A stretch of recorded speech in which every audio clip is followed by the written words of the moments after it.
Hyderabad express టీవీకి స్వాగతం. Headlines. Amarnath యాత్రికులకు అలర్ట్, అడ్వాన్స్ రిజిస్ట్రేషన్ ప్రారంభం.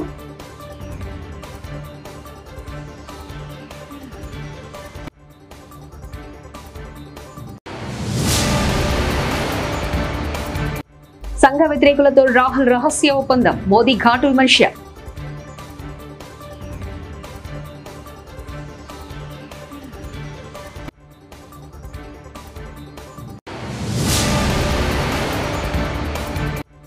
ఎమ్మెల్సీ కవితకు బిగ్ షాక్, మళ్లీ కస్టడీ పొడిగింపు.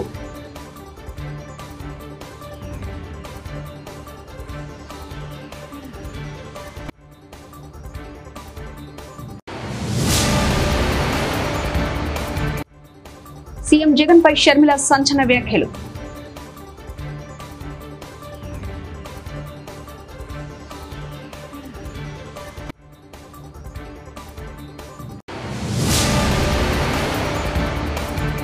చంద్రబాబు వ్యాఖ్యలు అభ్యంతరకరంగా ఉన్నాయి, మంత్రి బొత్స.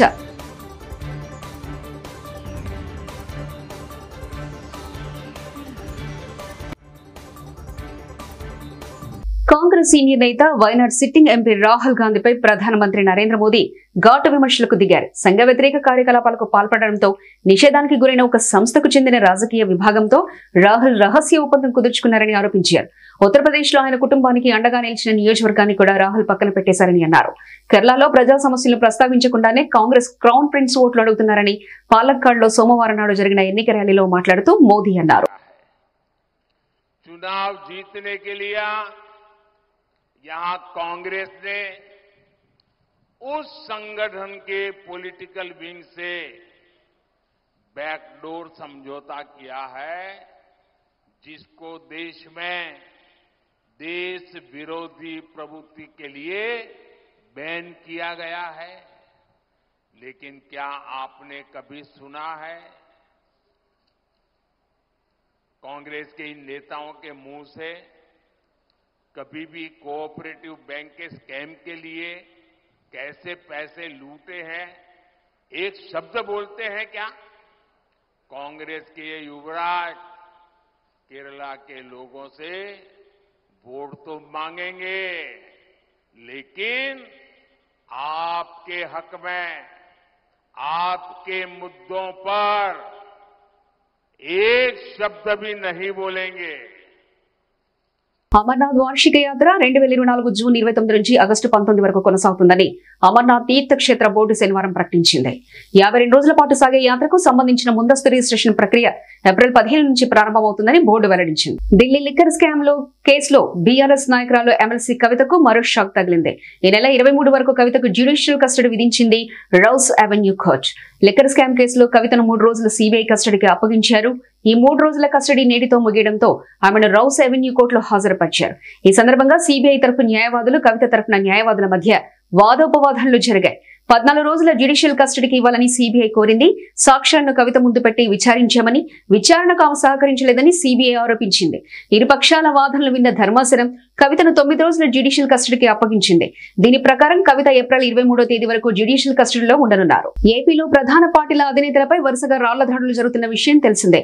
ఏపీ సీఎం వైసీపీ అధినేత వైఎస్ జగన్ రెడ్డి, తెలుగుదేశం జాతీయ అధ్యక్షుడు నారా చంద్రబాబు నాయుడు, జనసేన అధినేత పవన్ కళ్యాణ్ పై జరిగిన రాళ్ల దాడి ఘటనలు తెలుగు రాష్ట్ర రాజకీయాల్లో హాట్ టాపిక్ గా మారాయి. ఈ విషయంపై టీపీసీసీ వర్కింగ్ ప్రెసిడెంట్ జగ్గారెడ్డి సంచలన వ్యాఖ్యలు చేశారు. సోమవారం నాడు గాంధీ భవన్ లో జగ్గారెడ్డి మీడియాతో మాట్లాడుతూ ఏపీలో కొత్త డ్రామా నడుస్తుందని అన్నారు. ఆయా పార్టీల నేతలను రాళ్లతో కొట్టడం ఏంది అని ప్రశ్నించారు. ఇచ్చిన హామీలు అమలు చేయకుండా సీఎం జగన్ ఏపీ ప్రజలను మోసం చేశారని పీసీసీ చీఫ్ షర్మిల ఆరోపించారు. ఎన్నికల ప్రచారంలో భాగంగా చిత్తూరు జిల్లా గంగాధర నెల్లూరు నియోజకవర్గం కార్వేటి నగర్ లో ఆమె ఇవాళ పర్యటించారు. మొదట రోడ్ షో నిర్వహించారు. ఆ తర్వాత జరిగిన సభలో ఆమె మాట్లాడుతూ ఎక్సైజ్ శాఖ మంత్రి నారాయణస్వామి మద్యం వ్యాపారంలో బాగా సంపాదించారని విమర్శించారు. నాసిరకం మద్యం విక్రయించడం ద్వారా పేద ప్రజల జీవితాలను వైసీపీ ప్రభుత్వం నాశనం చేసిందన్నారు. జగన్ ప్రభుత్వం ఒక్క చేత్తో మట్టి చెంబు ఇస్తూ మరో చేత్తో వెండి చెంబు లాగేసుకుంటుందని విమర్శించారు. టీడీపీ బీజేపీ పొత్తు పెట్టుకుంటే జగన్ మోదీకి తొత్తుగా మారారని ఆరోపించారు. ప్రత్యేక హోదా విషయంలో వైసీపీ ఆంధ్రప్రదేశ్ ప్రజలను మోసం చేసిందన్నారు. ఎన్నికలకు ముందు ప్రత్యేక హోదా సాధిస్తామని చెప్పిన జగన్ 5 ఏళ్ల కాలంలో ఎందుకు తీసుకురాలేకపోయారని ప్రశ్నించారు.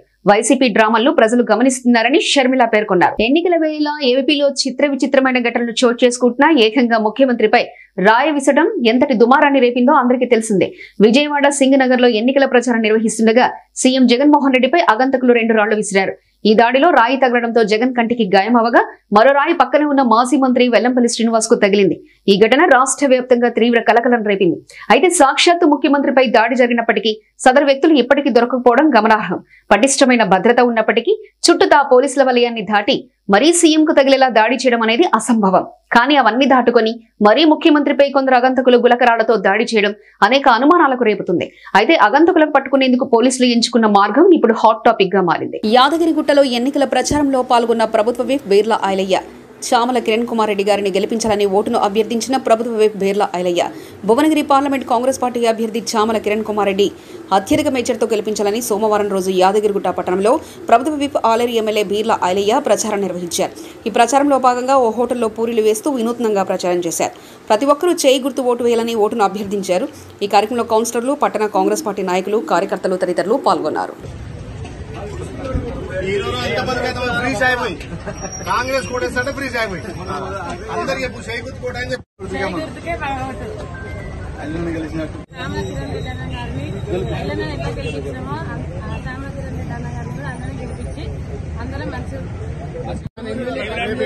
ఓట్లు పెట్టుకుంటా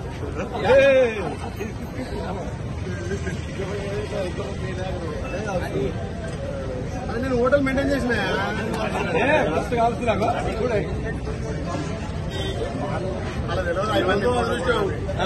అలా పూరి అవుతుంది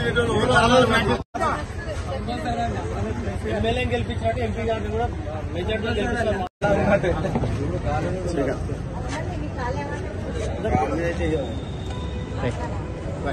మొన్న విజయవాడ ఎన్నికల ప్రచారంలో పాల్గొన్న సీఎం జగన్ రెడ్డిని టార్గెట్ చేస్తూ ఒక షూటర్ తో టీడీపీ నేతలు కొట్టించారని మంత్రి బొత్స సత్యనారాయణ ఆరోపించారు. సోమవారం నాడు విశాఖలో ఆయన మీడియాతో మాట్లాడుతూ ఆ రోజు రాయితో జగన్ ని కొట్టించడం, నిన్న గులకరాలతో దాడి చేయించుకోవడం ఎందుకని ప్రశ్నించారు. జగన్ యాక్టర్ కాదు, రియల్ ఫైటర్ అని కొనియాడారు. దీంట్లో కూడా అసోసియేషన్ లో ధర్నాల్లో దీక్షలో కూర్చున్న గాజువాక క్యాండిడేట్ ఎవరైతే ఉన్నారో మరి ఆ అభ్యర్థి వచ్చి ఇప్పుడు ఆ ఎన్డీఏ క్యాండిడేట్ గా అభ్యర్థిగా పోటీ చేస్తున్న నేపథ్యంలో మరి ఆ చేసిన ధర్నాలు, చేసిన పోరాటాలు ఇవన్నీ ఫేకిన్ కదా, ఫేకిన్ కదా. దేనికి చేయాలా ఆ ధర్నాలను, ఆ నిరాదీక్షలను? మేము మాది ఆ రోజు మాది స్టాండ్ ఒకటే, ఈరోజు మా స్టాండ్ ఒకటే. మళ్ళీ ఈరోజు నిన్న గాజువాక స్టీల్ ప్లాంట్ ప్రాంతానికి వచ్చిన మరి తెలుగుదేశం నాయకులు దాని గురించి మాట్లాడు అంటే వాళ్ళ తాలూకా దుర్బుద్ధి, వాళ్ళ తాలూకు విధానం, వాళ్ళ అభిప్రాయం తాడతల్లం అయిపోయింది. ఇక నిర్ణయించు. కాకినాడ జనసేనలో బగ్గుమన్న వర్గ విభేదాలు. కాకినాడ పార్లమెంట్ జనసేన అభ్యర్థి తంగెళ్ల ఉదయ్ కుమార్ కాకినాడ సిటీ నేతలు, కార్యకర్తలతో ఆత్మీయ సమావేశాన్ని నిర్వహించారు. ఈ కార్యక్రమానికి జనసేన నేతలు, కార్యకర్తలు హాజరయ్యారు. అయితే స్టేజి పైకి తమ నాయకుడిని పిలవకుండా అవమానించారంటూ జనసేన పార్టీలోని ఒక వర్గం ఆందోళనకు దిగింది. స్టేజి దగ్గరికి వెళ్లి మరీ ఆందోళన చేపట్టారు. ఒక వర్గంపై మరో వర్గం నేతలు విమర్శలు చేసుకున్నారు. ఏప్రిల్ 11న తనపై జరిగిన దాడి తర్వాత సీఎం జగన్ తన యాత్రను ప్రారంభిస్తుండగా కృష్ణా జిల్లా గన్నవరంలో ఆయనకు మద్దతుగా పెద్ద ఎత్తున జనం వచ్చారు. ఈ నిండిపోయిన రోడ్లను చూసేనే తెలుస్తుంది ప్రజలకు ఆయనపై ఉన్న ప్రేమంతో.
కార్యాలయ ప్రారంభోత్సవం ఈ రోజు ఉదయం ward 7 Lal Bazar main road లో కంటోన్మెంట్ కాంగ్రెస్ పార్టీ అభ్యర్థి శ్రీ గణేష్ ఆధ్వర్యంలో కాంగ్రెస్ పార్టీ కార్యాలయం ప్రారంభించడం జరిగింది.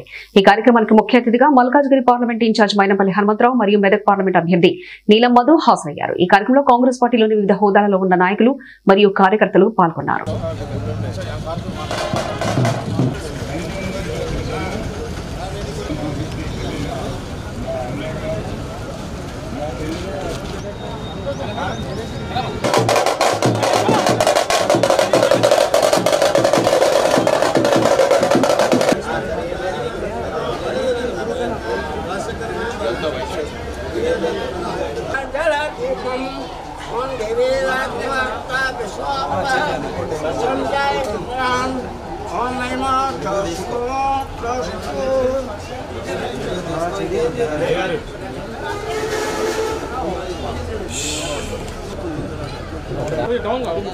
చేసి ఈ ల్యాండ్ కొని మనని నానా ఇబ్బందులు పెట్టిండు గ్రామస్తులని మనందరినీ.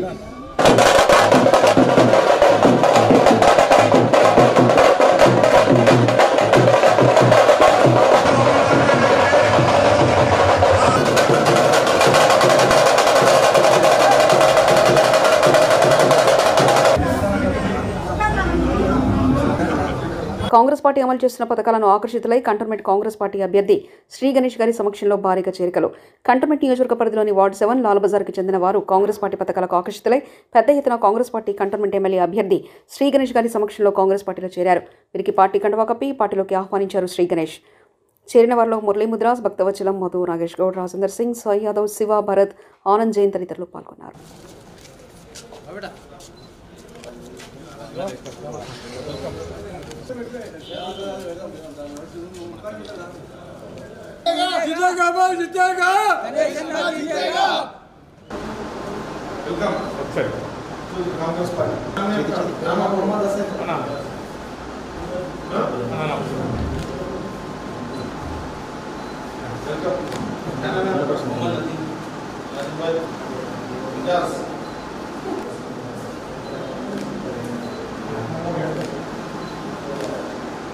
రౌస్ అవెన్యూ కోర్టులో కవిత సంచలన వ్యాఖ్యలు.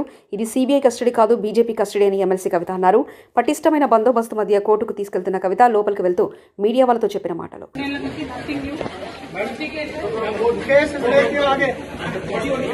హనుమకొండ జిల్లా పరకాల పట్టణంలో వరంగల్ ఎంపీ అభ్యర్థి ఆరూరి రమేష్ కమలం పువ్వు గుర్తుకు ఓటు వేసి గెలిపించాలని పట్టణంలో ప్రచారం చేసిన పరకాల కంటెస్టెంట్ ఎమ్మెల్యే అభ్యర్థి పగడాల కాళీ ప్రసాదరావు ప్రచారం చేస్తూ పట్టణంలో తిరిగి అనంతరం భారతీయ జనతా పార్టీ కార్యాలయంలో ప్రింట్ అండ్ ఎలక్ట్రానిక్ మీడియా ద్వారా పత్రికా సమావేశం నిర్వహించారు.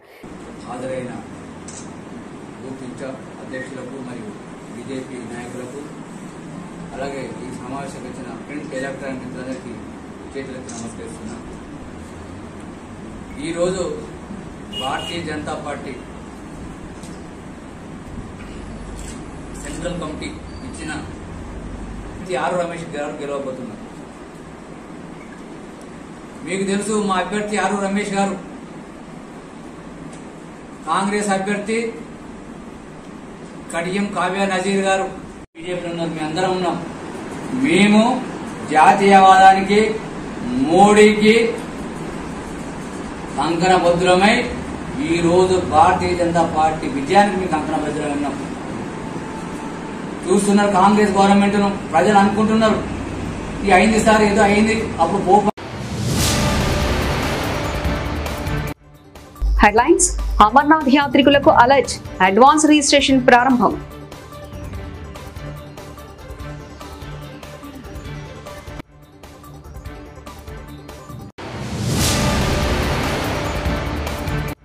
సంఘ వ్యతిరేకులతో రాహుల్ రహస్య ఒప్పందం, మోదీ ఘాటు విమర్శ.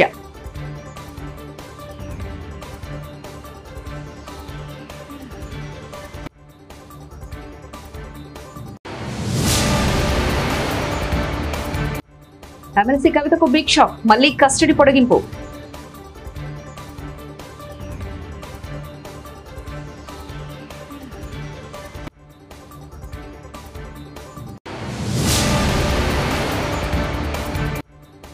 సీఎం జగన్ పై షర్మిల సంచలన వ్యాఖ్యలు.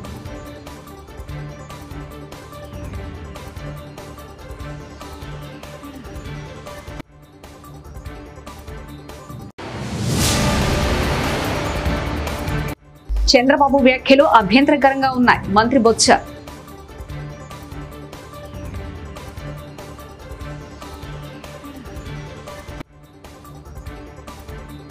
ఇవి బులెటిన్ విశేషాలు. చూస్తూనే ఉండండి SV6 న్యూస్.